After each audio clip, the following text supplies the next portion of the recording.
नमस्कार दोस्तों, इस ट्यूटोरियल में हम रचनाओं के बारे में सीखेंगे। रचनाओं पर हम निम्नलिखित तथ्यों पर चर्चा करेंगे। प्रस्तावना, आधारभूत रचनाएं और त्रिभुजों की रचनाएं। हमें किसी भी आकृति को बनाने के लिए उपकरण की आवश्यकता होती है। किसी भी आकृति को सरल, सीधा और माप के अनुसार बनाने के लिए हमें कुछ आधारभूत ज्यामितीय उपकरणों की आवश्यकता होती है। इसीलिए हमारे पास ज्यामितीय बॉक्स अर्थात जियोमेट्री बॉक्स होना चाहिए, जिसमें निम्न उपकरण हो। अंशांकित पटरी, जिसके एक ओर सेंटीमीटर तथा मिलीमीटर चिन्हित होते हैं तथा दूसरी ओर इंच और उसके भाग चिन्हित होते हैं। डिवाइडर, जिसकी दोनों भुजाओं में दो नुकीले सिरे होते हैं। इन भुजाओं को समायोजित किया जा सकता है। प्रकार, जिसमें एक और पेंसिल लगाने का विधान हो। एक चांद, जिसे हम अर्धवर्तुल भी कहते हैं। और एक सेट स्क्वायर, जिसमें एक के कोण 90 अंश, 60 अंश, 30 अंश तथा दूसरे के कोण 90 अंश और 45 अंश हो। इन उपकरणों के आधार पर हम इस अध्याय में आधारभूत रचनाएं और त्रिभुजों की रचनाएं सीखेंगे। पहले हम आधारभूत रचनाओं को देखते हैं। पहली रचना में किस प्रकार कोण PQR के समद्विभाजक की रचना की जाती है। केंद्र Q से कोई त्रिज्या लेकर एक चाप लगाइए जो किरण QP और QR को E और D पर प्रतिच्छेद करता है। केंद्र D और E से 1/2 DE से बड़ी त्रिज्या लेकर चाप लगाइए जो एक दूसरे को F पर प्रतिच्छेद करते हैं। किरण QF खींचिए। किरण QF या कोण PQR का अभिष्ट समद्विभाजक है। समद्विबाहु त्रिभुज कहलाता है। समद्विबाहु त्रिभुज के समान भुजाओं के आमने सामने के कोण भी बराबर होते हैं। अब हम देखेंगे कि कोण समद्विभाजक किस प्रकार प्राप्त हुआ है। यहाँ DF और EF को मिलाएं और कोण QEF तथा कोण QDF में QE बराबर QD, EF बराबर DF और QF बराबर QF है। अतः त्रिभुज QEF सर्वांगसम त्रिभुज QDF है। अतः इससे हमें कोण EQF बराबर कोण DQF प्राप्त होता है। अब हम देखेंगे कि दूसरी रचना में रेखाखंड AB के लंब समद्विभाजक की रचना किस प्रकार की जाती है।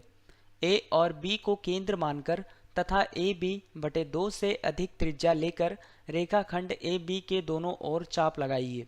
ये चाप एक दूसरे को P और Q पर प्रतिच्छेद करते हैं। PQ को मिलाइए। PQ और AB को बिंदु M पर प्रतिच्छेद करती है। अतः रेखा PMQ और AB का अभिष्ट लंब समद्विभाजक है।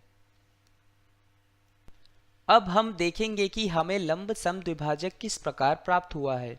A और B को P और Q से मिलाने से AP, AQ, BP तथा BQ प्राप्त होते हैं। त्रिभुजों PAQ और PBQ में AP बराबर BP, AQ बराबर BQ और PQ बराबर PQ। अतः त्रिभुज PAQ सर्वांगसम त्रिभुज PBQ है। इसीलिए त्रिकोण APM बराबर त्रिकोण BPM है। अब त्रिभुजों PMA तथा PMB में AP बराबर BP और PM बराबर PM है।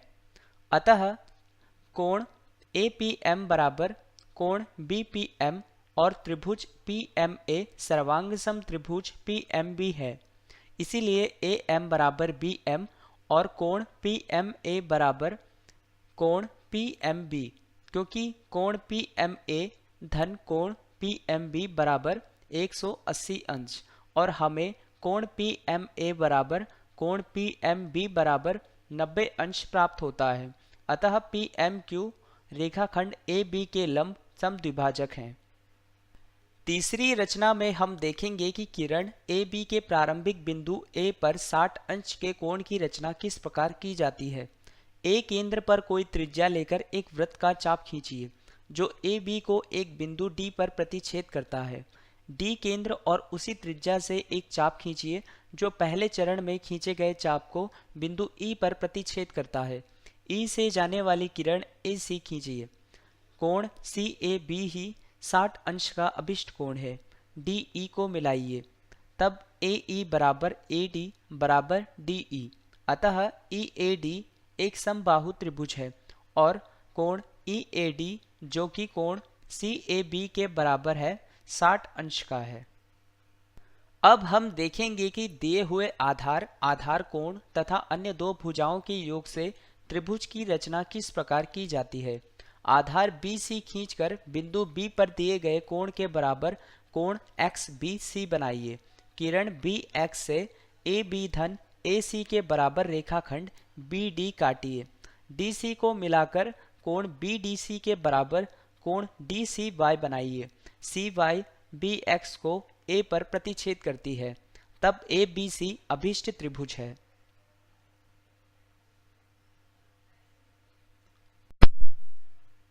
अब हम देखते हैं कि हमें किस प्रकार अभिष्ट त्रिभुज प्राप्त हुआ है। आधार BC तथा कोण B बनाए गए हैं। त्रिभुज ACD में कोण ACD बराबर कोण ADC, अतः AC बराबर AD होगा और फिर AB बराबर BD ऋण AD बराबर BD ऋण AC, अर्थात AB धन AC बराबर BD। दूसरी रचना में एक त्रिभुज की रचना कीजिए जिसका आधार एक आधार कोण तथा अन्य दो भुजाओं का अंतर दिया हो।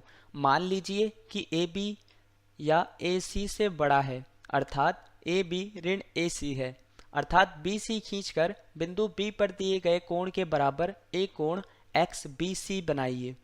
किरण BX से AB ऋण AC के बराबर रेखाखंड BD काटिए।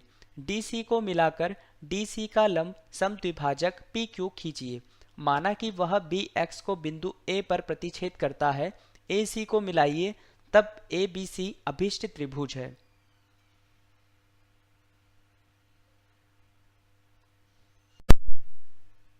अब हम देखेंगे कि किस प्रकार अभिष्ट त्रिभुज हमें प्राप्त हुआ है। यहाँ आधार BC और कोण B बनाया गया है। बिंदु A या DC के लंब समद्विभाजक पर स्थित है, अतः AD बराबर AC, इसीलिए BD बराबर AB ऋण AD बराबर AB ऋण AC। तीसरी रचना में एक त्रिभुज की रचना कीजिए जिसका परिमाप तथा दोनों आधार कोण दिए हों। BC धन CA धन AB के बराबर एक रेखाखंड XY खींचिए। कोण LXY कोण B के बराबर तथा कोण MYX कोण C के बराबर बनाइए। कोण LXY तथा कोण MYX को समद्विभाजित कीजिए। ये समद्विभाजक एक बिंदु A पर प्रतिच्छेद करते हैं। AX का लंब समद्विभाजक PQ तथा AY का लंब समद्विभाजक RS खींचिए। PQ XY को बिंदु B पर तथा RS या XY को बिंदु C पर प्रतिच्छेद करता है। AB और AC को मिलाइए, तब ABC अभिष्ट त्रिभुज है। अब हम देखेंगे कि अभिष्ट त्रिभुज कैसे प्राप्त हुआ है। B या AX के लंब समद्विभाजक पर स्थित है, अतः XB बराबर AB है। इसी प्रकार CY बराबर AC है। इससे हमें BC धन CA धन AB बराबर BC धन XB धन CY बराबर XY प्राप्त होता है। कोण BAX बराबर कोण AXB, क्योंकि त्रिभुज AXB में AB बराबर XB है, अतः कोण ABC बराबर कोण BAX धन कोण AXB बराबर 2 कोण AXB बराबर कोण LXY। इसी प्रकार कोण ACB बराबर कोण MYX। और अब अंत में सारांश। इस अध्याय में हमने मुख्य रूप से रचनाओं के सभी अवधारणाओं पर चर्चा की। अध्याय को समझने के लिए हमने अंत में प्रश्नों का गठन किया है। कृपया विषय वस्तु को दोबारा पढ़ें और स्वयं हल करें। इस अध्याय से संबंधित किसी भी जानकारी के लिए छात्र हमें अपने सवालों को ईमेल द्वारा भेज सकते हैं। यह प्रोजेक्ट भारत सरकार के MHRD के ICT के माध्यम से राष्ट्रीय साक्षरता मिशन द्वारा समर्थित है। हमसे जुड़ने के लिए आपका धन्यवाद।